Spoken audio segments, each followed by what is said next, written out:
Hello and welcome to the Habit Coach podcast. I'm Ashdin, doctor, your habit coach.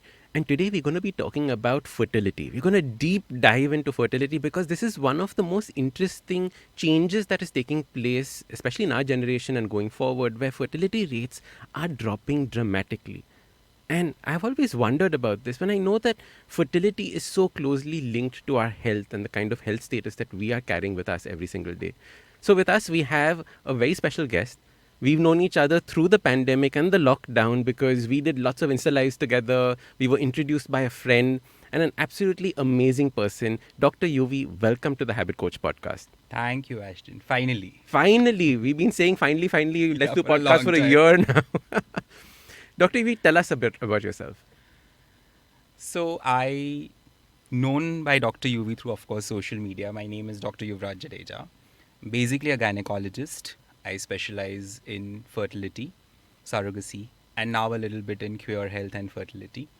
I have my own center. I practice out of Gujarat. And, of course, a little bit in Mumbai doing those consultations and all. And I head a fertility unit in a medical college in Gujarat. In Gujarat. Yeah. Lovely. That's briefly what Dr. Yuvraj is. Yuvi, when you started your career with fertility, and now, what do you see as a difference? Has there been a dramatic change? Extremely. And my career, mind you, has not been that long. I've not been for 50 years, 25 years, like a lot of senior doctors Correct. have. I think I started my gynac in 2012. And there is drastic change in fertility that we've seen. I mean, initially IVF was easy, to put it in very simple terms. Treating infertility was still easy. Okay, you do an IVF and you used to get your eggs, the sperms were good. And now it's getting difficult day by day. The fertility rates are going down. The quality of your gametes, which is your ovum, your sperms, is going down. And the worst part is half of the time you're not able to diagnose it. The diseases are increasing, but our tools to diagnose it and actually address it are still the same. We've not made that leaps and bounds yet there. So in this 10 years, I've seen how fertility rates, the age of optimal fertility, like when I used to study, people used to, we've all heard that, like for example, a woman used to be told that, you finish your fertility career before 35. I think now we've all come to 30, 32. Correct. Initially, we thought men and sperms have no relation with age. Now we know for the fact that, men with age do have decline in their fertility rates, quality of their sperms. Oh, so it doesn't go up till 90 like So you can always conceive, but your chances are decreasing. All right. So maybe that we have better tools to diagnose them, but most of us in fertility world feel that it's not just the tools, it's just that our health per se is decreasing. And this is just 10 years. It's just 10 years. And there's something, there's a terminology known as spermageddon. So, spermageddon. So I think a lot of you might have read these articles where, it's said that decade by decade the Y chromosome is losing its strength. So there's actually a speculation that there might be a time that males might be extinct from the world, or so-called XYs might be extinct from the world. Wow, really? So Yeah. what is happening? Why is this taking place? Honestly, we don't know. Okay. But of course, you can always have this parallels that you can draw. And I think the easiest thing or the most evident thing that we see is what we all talk about today, which is lifestyle, which is the environment, the pollution. When recently we used to read about these, when these articles about finding microplastics in humans and Correct. all. We've known that. So plastics, packaged foods, sugars, pollutants, your air quality, your water quality, everything. So what we technically call as endocrine disruptors. And your fertility is basically the endocrinological part of your body. So these endocrine disruptors are causing this disruption in your hormonal balance milieu of your body, and probably that is one thing that's really affecting human health. Of course, stress, smoking, drinking, drugs, all that included. And what I find fascinating is that, just like you said, it is the standard life that is already so bad. And then on top of that, we add insults to it, right? Yeah. Like you said, like the drinking, the smoking, Yeah. etc. Yeah. are on top of it that we're choosing to do to ourselves. Yeah. And interestingly, Um, in the practice itself, if you see, when you try to address the issues, most of the patients, want treatment above that. Hmm. You know, we I don't want to also stop that lifestyle. exactly, and sometimes you take offense. Like, how can you ask me to stop drinking? Why are you asking me to reduce my weight?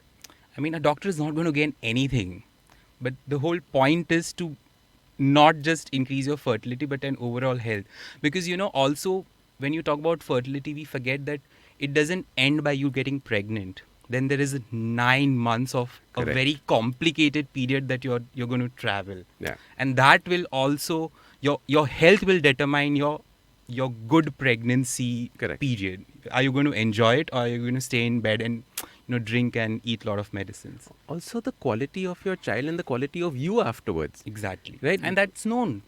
I think that's a very good point you brought about. Now we know that how a child's age, or sorry, a child's health is, what link does it have to that antenatal period, which we call, which is the 9 months of the mother's health. Correct. How she was during that period. So the genetic factor, the epigenetic factors are all working throughout. In fact, one of the things that gets my goat every single time is when people say, now I'm pregnant, I can eat everything.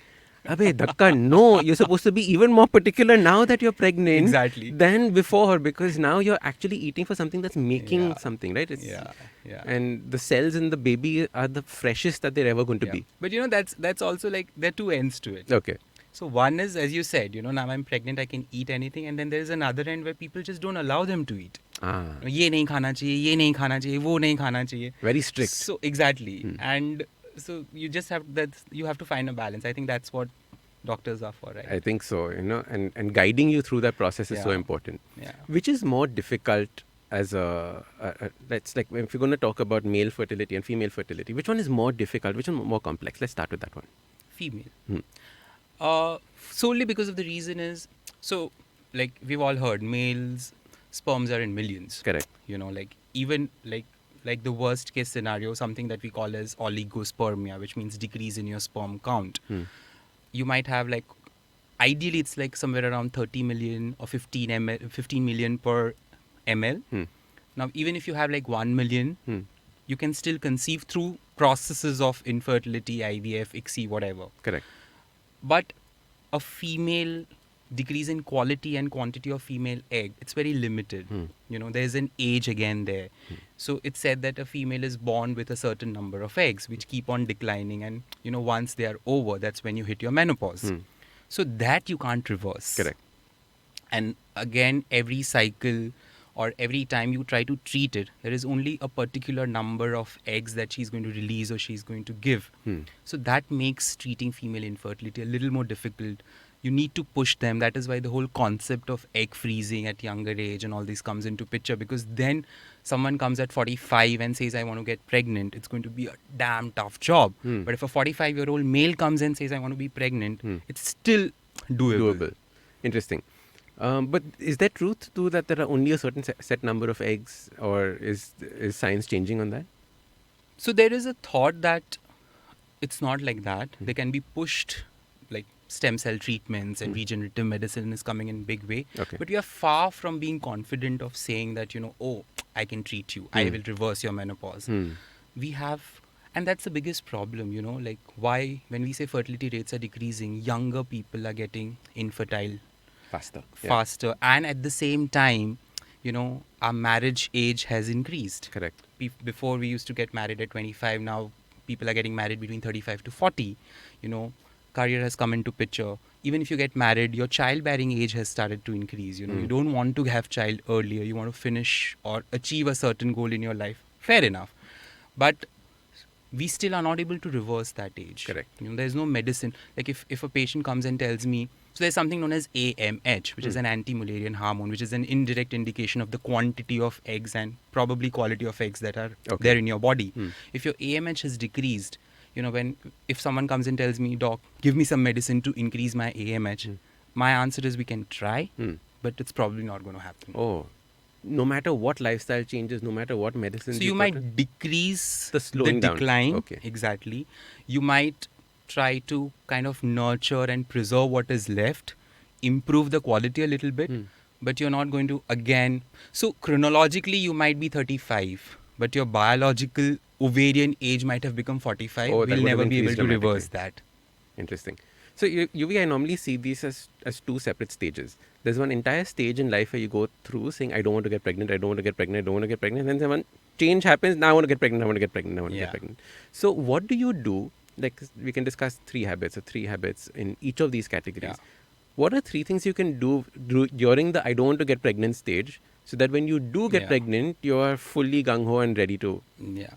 So that's a very, very important question. And I think everyone, should really keep these points in mind. I think the first is, as we discussed, you need, irrespective of whatever age, whatever health you are, you need to maintain your lifestyle, a healthy lifestyle. That's key to everything. Be it your hair, your egg, your eye, your stomach, your gut, whatever, or your ovary or your sperm. So one is a healthy lifestyle. And when I say healthy lifestyle, who better than you? I'm not asking you to be like like an athlete. It just means take care of what you eat, work out a little bit, your sleep, your stress, just maintain it a little bit. Just add a few little tiny Exactly. healthy habits to what you're Healthy, doing currently. yeah. Okay. As you say in your podcast, Yeah, right? just little tiny bit, tiny chota bit. chota, yeah. So one is that, Okay. if you're maintaining a healthy lifestyle and all. Second, I think is it's always, so we've in India, it's this concept that you're 35, you're 40, now you start your yearly checkups. Well, there's no logic to that. You can start your yearly checkups at 25, probably twice, maybe once in every 2 years. But you can, if you're planning to delay your pregnancy or your fertility, just go to a gynac, have a consultation, what we normally call as preconceptional counseling. Also, even before you try to get pregnant, am I all right? Do I have the time? And most of the time, Am I all right? Do I have the time? That's an important Exactly. question to ask. Right. So when I say am I all right, means you might have an underlying diabetes, you might have an underlying thyroid, which you might have never known, and then you get pregnant and then you see an area of complications. You want to avoid that. And when you say do I have the time, means is your ovarian reserve normal? Is your uterus normal? Are you not suffering from any collateral diseases? So your gynac will tell you, okay, everything is all right, probably. Take your time, it's okay. Not that it's a guarantee, but that's the best you can do at that point. And I think the third very important thing is, what if the gynac tells you, no, like, I don't think you have the time. And I think we are all for careers in terms of, be it a male, be it a female, anyone, it's important. You don't need to hold your life just for your fertility career. I agree. I'm one of those. Correct. There are a lot of fertility specialists who say, nahi, 30 pe bachcha kar lo. हाँ. To each its own. But Right. if you don't want to, then there are alternatives. Explore egg freezing, explore embryo freezing, explore sperm freezing. So that at 35 or at 38 or even at 40, when you decide to get pregnant, try for a couple of months. If not, you have a backup. Your success rates are going to double. Right. So these are the three things I think everyone should keep in mind. Wanting to get pregnant, when you're passing through the phase of I don't want to get pregnant, you need to at least plan for the time that you might want to at some stage. Exactly. Lovely. In fact, a lot of multinationals like Apple, Google, they are now using this as incentives. They give free egg freezing to their female employees. Oh, wow. The packages. So you can be part of your career and have this. Exactly. Very interesting, huh?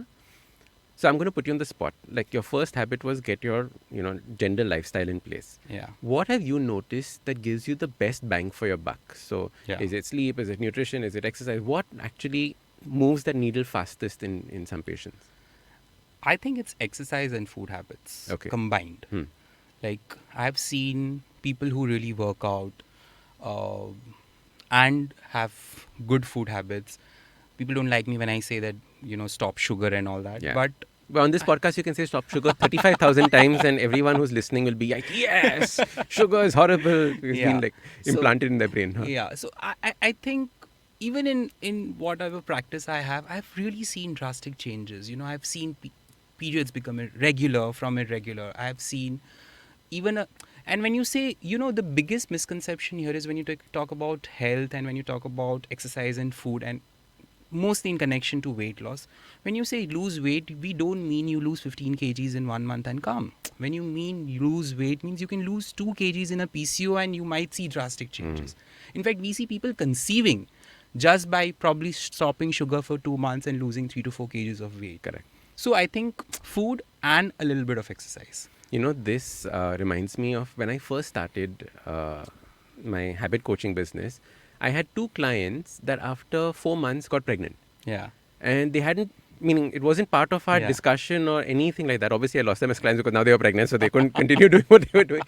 But it was so interesting. They were like, my God, we've been trying for so long. Yeah. And suddenly, just because these little changes that take place, Yeah. lifestyle-wise. And this is scientifically backed. Yeah. It's not experience. It's not just the nutritionists who are saying it. Like, we've got animal models which have proved. We've got like I don't want to go into the details, but we've got models where rats have been asked to run for a couple of hours and a few rats have been asked to eat all the fatty food and grown fat and then seen their fertility potential. And it's proved Correct. that the quality of eggs in those animals was better, the fertility rates were better, the litter rates. So litter rate is the number of Babies the they can have, chotu yeah. babies that they have. That was better. So it's all proved. It's not that ऐसे ही सब बोल रहे हैं कि खाना बंद कर दो. Like, no one is going to gain anything by asking you to stop sugar and not eat. In and fact, exercise. that's the thing that I'm guessing most of you as doctors would be having a problem in this day and age, right? The first thing I will tell you is lifestyle. Yeah. And then like all doctors tell me the same thing. Mujhe dawai do. Yeah. And that's going to be a big one. There was this trend recently on social media where people started thrashing doctors, like they are body shaming. And I feel when you come to a doctor, like I think 80% or 85% of doctors are not going to shame you in any way. Yeah. They're just laying it out what they say. Probably sometimes you might need to take care of the language that they're using, but that's a communication problem. That's not a mentality problem. I think people should understand that. Like, if they tell you to lose weight, it's not because they think you're fat, it's because they want you to get healthy and pregnant for a fertility specialist. Correct, absolutely. If a cardiologist is asking you to lose weight, it's not because he wants you to look, he thinks that thin is beautiful. He wants your arteries to be not clogged and your cholesterols to be normal. No, absolutely. And a few months, I think a year ago, I was asked this question about body positivity. Yeah. Right? And I was saying body positivity is great for the things you cannot change. Yeah. Right? Like my nose, I cannot change. Exactly. Yeah. But if I have the ability to change my health and improve my health, then there is no place for body shaming. It is actually an advice that is given for a better lifestyle. Yeah. I think that is the way to start thinking about this body positivity. Hello, everybody. Welcome to another great week on the IVM Podcast Network. This World Yoga Day, Ashdin is joined by global yoga icon and lifestyle influencer Sunaina Rekhi. They talk about how one can take care of themselves using yoga. Catch this only on The Habit Coach. On the Filter Coffee Podcast, Karthik speaks to author Vineet Karnik on the business of sports. On Smarter with Sid, Siddharth explains how the human library in Denmark works.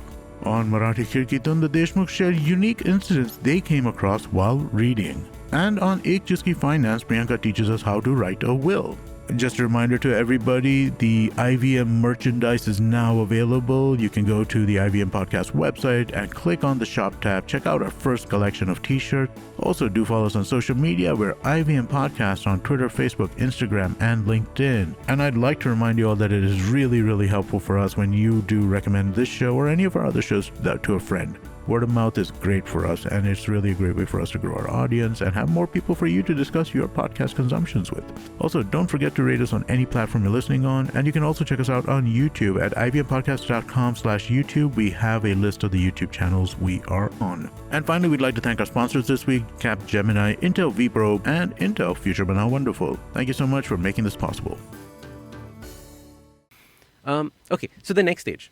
Now I've hit the stage when I want to start conceiving. What are the things that I need to do that are different from earlier? So, the first thing is you need to understand when do you call yourself infertile. Okay. Like ideally if you're less than 35 and you've tried for a year, you've tried regular unprotected sex for a year, you've understood what your ovulation dates are and what is the fertile period, and you've tried for a year and you're not able to conceive, it's time you need to go for a checkup. When you say, and a fertility specialist, and that does not mean that you're going to do an IVF. It just means you need to go and ask your doctor, is everything all right? Do I still have 6 months to try naturally? Or do we need to do something else? Then, if you're more than 35, that 1 year becomes 6 months. You try for 6 months. If not, go a little early because the time is not in your hand. It makes that much of a difference, huh? It makes that much of a difference. So once you establish that, okay, everything is fine or there is a problem and whether you are infertile or not, then of course, basics of how do you try? what is the frequency of natural intercourse that you need to have? When is the time? So sometimes, it's very simple things. People just don't know which is the fertile period. Correct. They might be trying in wrong times, Their schedules are not matching. Oh. And then the doctor realizes, okay, if you're not going to try from, say, probably 12th to 18th day of your regular cycle, you're not going to get pregnant. Your chances of getting pregnant trying on the 28th day of your cycle or on the 6th day of your cycle is hardly 5%. Correct. So then you kind of align your trial methods and basic reports, like you're not suffering from things that are making you anovulatory, you're not a PCO patient, you don't have a thyroid, you don't have diabetes. Rule that all out. 1 month, 6 months, whatever you've tried, then it's not happening, then of course the doctor takes you a next step forward, which is simple medications, which we call as ovulation induction medications. What it helps is, again, it kind of pushes your body to make eggs, and we do something known as timed intercourse. So then the doctor takes the ovulation in his or her hands and tells you, look, these are the dates, your egg is going to rupture in the next 36 hours, try. That's tried for a few months. Then the next progression is probably an IUI, which is known as an intrauterine insemination. And if that doesn't work, then you move forward for IVF. And then there are a lot of other things. You might need a donor egg, you might need a donor sperm, you might need surrogacy. But then you know early on you are a candidate for which road, actually. Correct. And then you can plan your life accordingly, right? Because many times these are expensive procedures as well, right? So you'll have to figure It's expensive. It takes a toll on you. It's stressful. It's stressful. And there's a lot of societal pressure involved. You might say that you don't care, but ultimately once you start trying, everyone's going to ask you what has happened. Every month you get your period. That itself is stressful. It's very stressful. So whether you're wasting your time, you're doing the right thing or not, it's better to have that guidance. And like you rightly said, there are so many steps before you reach an IVF or before you think about surrogacy. And many people jump to that as the final conclusion, saying that if I go to a doctor, that's what he's going to tell me to do. Exactly, and that's the biggest myth. Like ideally when you go to a fertility consultant, until and unless your reports are really down the drain and it's something that you don't have a time and you need to step.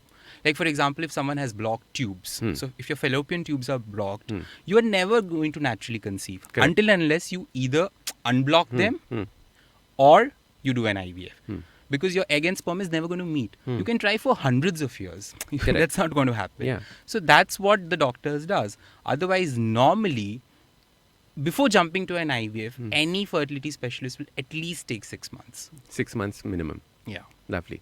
Okay. Men. What are the, like we just broke it down to these two categories. What are the stuff that when I don't want to get pregnant, what are the things that they need to do? What are the things they need to do when they want to start getting pregnant? With men, sometimes unfair, but it's a little easier. But still, nowadays, again, as I said, spermageddon is coming. It's increasing so dramatically. So, we've seen that. Male infertility, the rates of male infertility are definitely increasing. And again, with male infertility, first, of course, is your lifestyle, like alcohol, smoking, tobacco. It really affects the sperm quality. And, we have this, we say this thing that, eggs and sperms, and rightly so, are the most delicate cells of your body. Like even if you have a viral fever, your sperm quality is going to decrease for the next few months. Correct. So imagine when you insult your body with a lot of drinking, a lot of smoking. And when we say drinking and smoking, we don't mean like once doing it in a party. No one is asking you not to do that. What we mean is on a regular basis. And I think we all know when we say when we go overboard. Yeah. That's one thing that really affects sperm quality. Second, these days, temperature. So people who travel a lot, who work in places which have high temperature, furnaces, they need to really take care of. Third, of course, is, But temperature is I'm coming back to this one because it's something that we hear, like since school we're saying that testicles drop, so it's supposed to cool down, etc., etc. But in today's day and age, there are so many things that are not working in our favor, right? Yeah. So, for example, laptops, we put them on our lap, our phones are in our pockets, all those things, do those affect? How do they affect? How should we start? It does. So that was going to be my next point. So then temperature and laptops, mobiles, etc. This is all like radiation plus temperature. Correct. So it's a double insult. But I'm sure we can help it, you can just buy a stool. You don't need to put your laptop on your testicles, right? We can do these little things. Where do you carry your phone? I have it in my pocket. See, that's the problem, right? We don't have another place for this. So, you know, one of my teachers used to say that. So then, so there's an interesting joke in the doctor. So then another option is you put it in your shirt pocket. and So a then heart there's a attack. heart. Correct. So one of my andrology teacher used to say that now you choose whether you want to protect your sperms or you want to protect your heart. You can't have both. Yeah, because a friend of mine the other saying, you're still carrying your phone in your pocket. You're going to fry all your little Ashdins. So phone is, well, you can avoid. Yeah. I mean, I have to say you have to avoid. But laptop is like, you know, its temperature, it's like directly there. You know, these are small things that you can do. It's not that just by not carrying your phone or just by carrying your phone in your pocket, It'll you're make a going to difference. become infertile. Right. But it's like when as you said, you know, there are a lot of things you cannot help. Like today, like where I stay, Baroda, the temperatures were reaching 44 degrees. You can't help that. But Don't wear pants, huh? So that's one of the other things, you know. There's a lot of times you're asked to, you know, not wear too tight. Your inners are not to be too tight, or you know, when you sleep at night, like let it breathe. Correct. So all these things you can do, right? Not do a lot of sauna. A lot of sauna. Right. Another big thing is these whole surge of using steroids and you know, muscle building and all in gyms. It is so much more common. I mean, I never thought that I would have to learn these things, you know, like, because now even I know what these people need to do, because it's become, I won't say abuse, but an unauthorized use of these steroids for muscle building has become so common. I mean, in Correct. small towns of Gujarat, guys are taking it left and right, and they have these protocols being provided. उनको पता है testosterone प्रोप्योनेट क्या है, उनको पता है क्लेनब्यूटेरॉल क्या है, स्टैनाजोल क्या है, what they need to do to reverse its effect, what they need to do to reduce the hair fall, what they need to do to reduce the breast growing and all. So, but that again, taking testosterone causes all these problems in terms of your fertility again. And natural testosterone, do you see a decline in that taking place amongst men as well? So, you know, testing of testosterone is a little bit overrated. Okay. It's more of when you show the symptoms. Okay. Your testosterone might be low, but if you're not having any symptoms of low testosterone, it's working for you. Okay. Your testosterone might be a little not under the range of its normal range, but at the same time, you're still having problems of, say, ejaculatory problems, sexual problems. Then it's, so to each its own. Everyone has their own individual testosterone levels, but more of it. So indirect answer would be, since sexual health in men is anyways decreasing, so the effect of testosterone somewhere is having these effects. Right. But technically speaking, the level of testosterone, as I said, is, you know, very overrated. People just do their testosterone level. I'm so glad you brought this up, because practically what happens is when someone is having a premature ejaculation, if someone is having an erectile dysfunction, what they do is they just go to a lab, get the testosterone tested because they've read an article. And they see that the testosterones are low, and they start supplementing themselves with testosterones. And then they forget that, one, it was not needed. Probably it's another cause. Second, if they are trying for pregnancy, taking external testosterone is going to reduce your fertility. Oh, so then you're just making it even worse. You're making it worse. And then they feel that I'm taking testosterone, but मैं pregnant नहीं हो रहा हूँ. Because it's supposed to be the male hormone, right? 1 second, huh? Go.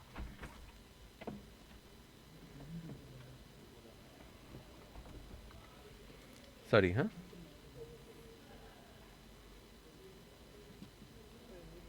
I shall go shout.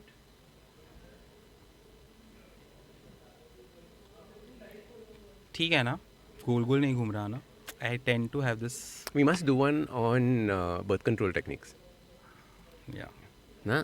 Lots of questions around that.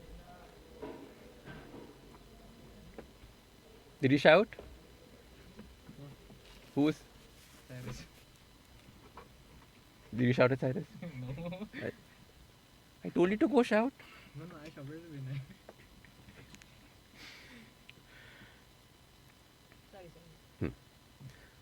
You've strangled it, huh? No, your wire's gone around that. Huh? Okay. So testosterone, and it becomes worse because you're been taking testosterone. Yeah. That's where we were at. Okay. So anything more do you want to cover? So, one is, of course, your lifestyle. Second is, again, when I say lifestyle, yeah, do take your vitamins, take care of your health, your diet, and everything. Again, get yourself checked. The biggest problem in India today is that males feel they are invincible when it comes to fertility, and the biggest myth that they carry around is just because they produce like, it's like shitloads of semen, they are fertile. But you need to understand that the quantity Of of your sperm versus semen semen. load doesn't mean that you are fertile. You can have like 100 ml of semen you are producing, it could have zero sperms. Right. And that's the biggest. So men feel that just because they're ejaculating, everything is normal. That's not the case. Every infertile, fertile, or trying to conceive men who are having some kind of difficulty, I think before getting their wives checked, should at least get a semen sample done. I mean, what does it take to give a semen sample for a guy? Correct. Like Happiness. females के लिए तो बेचारे हाँ. के लिए transvaginal scan, blood test, a lot of things, a lot of invasive things also happening for a man, but still we are so resistant. So should a man go to a doc before he wants to conceive, or not necessary?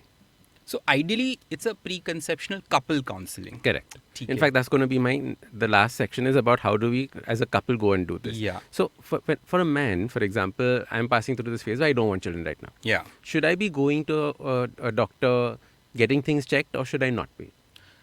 So it's not just about semen, right? Everyone should go to a doctor once in a year, I feel. And go to a doctor. The biggest other big problem I have is abhi, ये packages आ गए हैं, silver packages and gold packages, path labs आपको दे देती है, वो घर पे आके ब्लड ले जाती है, वो आपके पता नहीं XYZ टेस्ट्स करके आपको घर पे भेज देती है. One, do you even need those tests? Second, do you know how to read those tests? And third, what do you do with them? So yearly, if you go to a general physician also, it's not just about getting your semen tested. It's about getting your vitamin B12 tested these days. It's about getting your vitamin D tested these days. Again, when you talk about health, you're seeing so much of B12 deficiency, vitamin D deficiency. All this indirectly is also going to cause a problem with your semen. Correct. It's also about getting a STI panel if you're sexually active. That's so important today. So I would say it would be good if you could, but that's far off a dream in our country. But at least get your blood panels done and see if you're healthy or not. But if you have an underlying condition, say for example, if you're going to be on long-term steroids, if you're one of those muscle building person, or you're going to be a model and you're going to take those steroids or something, or you're going to be on some immunosuppressive drugs, if you have a severe illness in your body, if you've had a surgery that's relating to your genital areas, then it's always better. So a lot of patients, chemotherapy patients, radiotherapy patient, cancer patient, guys who are going to take radiation and chemotherapy, they're usually advised to go to a fertility clinic, preserve their semen sample, and then take their treatment. Makes sense. Lovely. I want to get pregnant. Now what do I do as a guy? So as a guy I will take it together, because if you want to get pregnant and if you're a couple, then the first thing is you need to approach a fertility clinic or even a gynecologist in this case to do your preconceptional counseling. One is because you need to understand what are the rules, so to speak. कैसे आप optimally try कर सकते हो. Second is everything all right with you? If you have an underlying disease, just treat them before. Also, you need to be put on these nutrients, folic acids, multivitamins, so that the chances that your babies have nutritional deficiencies, deformities is going to decrease. And like for example, in India, thalassemia rates are very high. Most of us have never done thalassemia tests. Now, for example, if both the couples are thal minors, there's such a high chance that you're going to produce a baby that is going to be thal positive or thal major. So you need to test these basic tests. Your hemoglobin levels are normal before trying for. So that's your first visit. You decided today I want to get pregnant. Go get yourself checked. Everything is fine. Don't see the doctor for a year if you're less than 35. If you're more than 35, for 6 months. And then probably you can see that, okay, we've tried for a year now. It's not working. Let's do more tests or the next step. Interesting. And the question is also, how do you, I'm sure a large part of what you do is also counseling both of them, right? How have you noticed, are there certain things in the communication that they need to do with each other? I've noticed that a lot of blaming starts taking place. Yeah. Like, how do you get over all of those things? Because that is a natural part of being human, also, right? Yeah. So that's another huge problem. I think, especially in our country, and uh, it's sad to say, but again, the entire patriarchy, our social structure, is a little unfair on the female counterpart.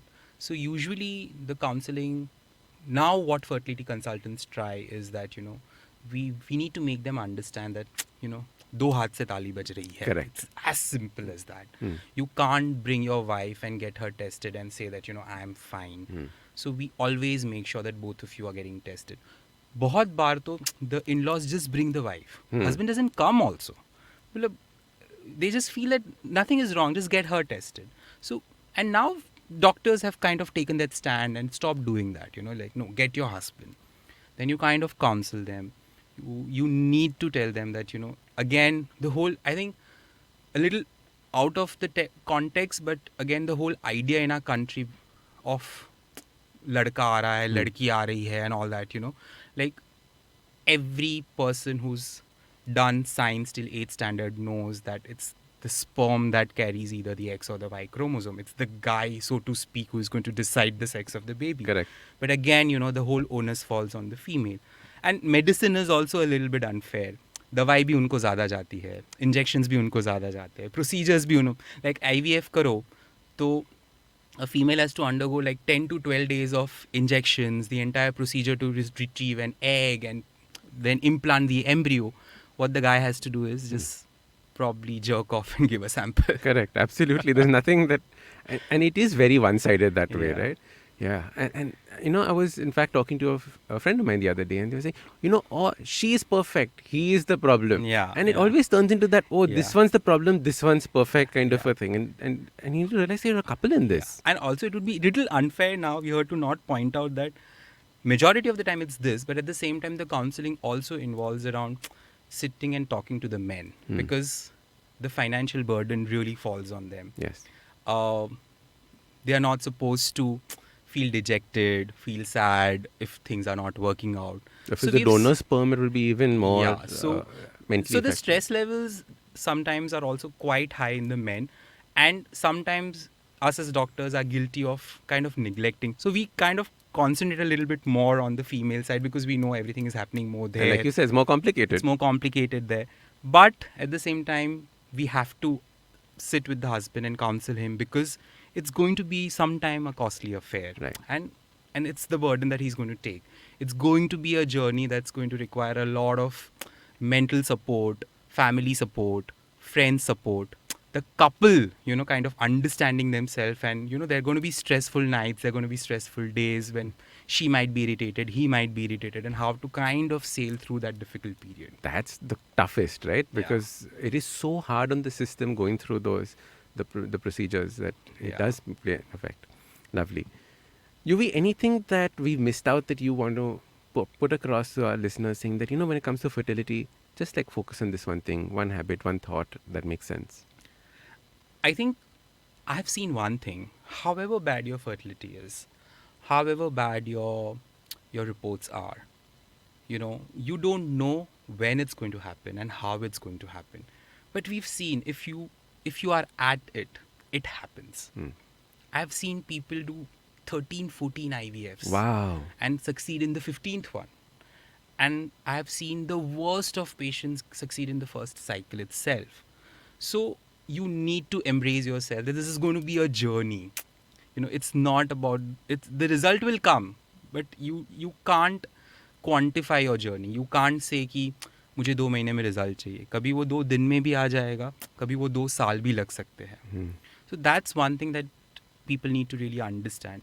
Second is, of course, So it's not hopelessness, but it's have faith. It's I think- have faith. I think that's the... and keep on it. Keep on it. Have faith in terms of the general faith. Have faith in your doctors.